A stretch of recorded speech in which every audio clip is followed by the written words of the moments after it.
Start us off again, please. Yeah, hey, Brandon.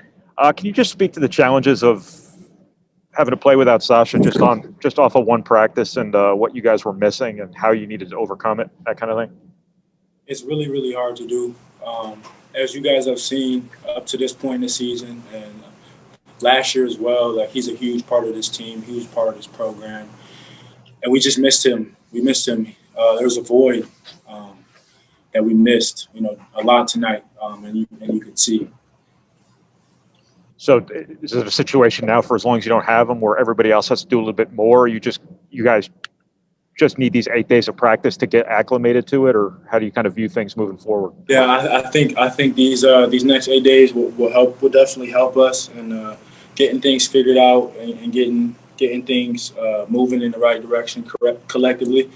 But as I mentioned already, Sasha is a huge part of this team, and not one person is going to make up for that. Every person is going to have to do a little bit more to fill that void. Did they guard you guys to take away the three? I'm sorry? Did they guard you guys to take away the three tonight? Were they out on you on the line, kind of the way Ohio State was? That you guys were going to get into the lane a little bit more and things like that? Yeah, no, they were very, very physical. They definitely tried to push our catches out a little bit, and they were trying to key on certain guys. So that was definitely part of the game plan. I'm good. Thank you, Brandon. Mike Carmen. Yeah, Brandon, what's the learning experience out of a game like this, playing the top team in the Big Ten? That we shouldn't need any more motivation. We should come out and be ready to go from start to finish. I mean, how do you now help fill the void without Sasha? What things do you need to do in these next couple games to kind of replace that? Just continuing to do my job, but at a higher level. Continue to talk, continue to defend, help rebound, things like that. All righty, thank you. Anyone else for Brandon? Greg? Yeah, Chris, I got one. Brandon, you said you shouldn't need any more motivation. We should come out ready to go, start to finish. Purdue has a history this year of finishing usually much better than you start. Is that what you're talking about? Is there anything y'all put your finger on why the starts are so slow? Yeah, I think this team in particular, I don't think we put together a full 40 minutes yet, and it's okay for right now because I feel like we still have a lot of room to improve. Our potential is really, really high, just because of what I just said. We still haven't put a full game together, so we're just going to continue working, continue to work and get better, and work on the things we need to work on, and try to put together a full game, and see how good we can really be as a team. All right, thanks.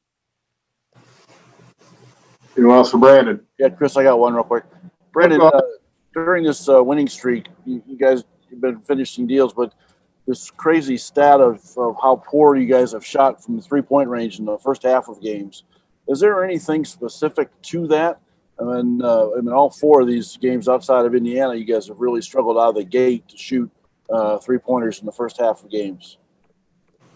We know that the ball is not going to go in every night for us. There might be some nights where we don't make shots, but we can still give effort. We can still rebound. We can still, defend and get stops. And I think those are the kind of things that were huge in those last couple games that were able to steal wins for us.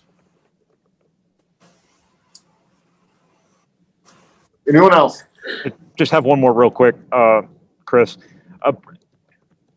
Brandon, I'm kind of curious. Did you run all the same plays tonight? Did they put you into anything different because Sasha wasn't there? Obviously, so much of what he does is meant to, draw the defense. With you being one of the team's better, spot-up shooter, types who probably runs a lot of the same cuts and whatnot that Sasha does. Does it change anything for you in terms of what you have to run and what? The plays are still the same, but I'm in different spots. With Jaden in the starting lineup, he's at the 2, so I'm at 3. So I have to know that spot a little bit more with Sasha being out. I got you. So you moved to the 2 then? No, Jaden's at the 2. Jaden's at the 2. You're at the 3. Okay. So you were at the 2 before. Right. Okay. Is that any kind of adjustment for you, or is it all just basketball? It's pretty much basketball at this point. Just cleaning up any rough areas I need to, because obviously it's not a position that I play predominantly. Right. Just continuing to clean up those edges there and be ready to go against Minnesota. Got you. Thank you, Brandon.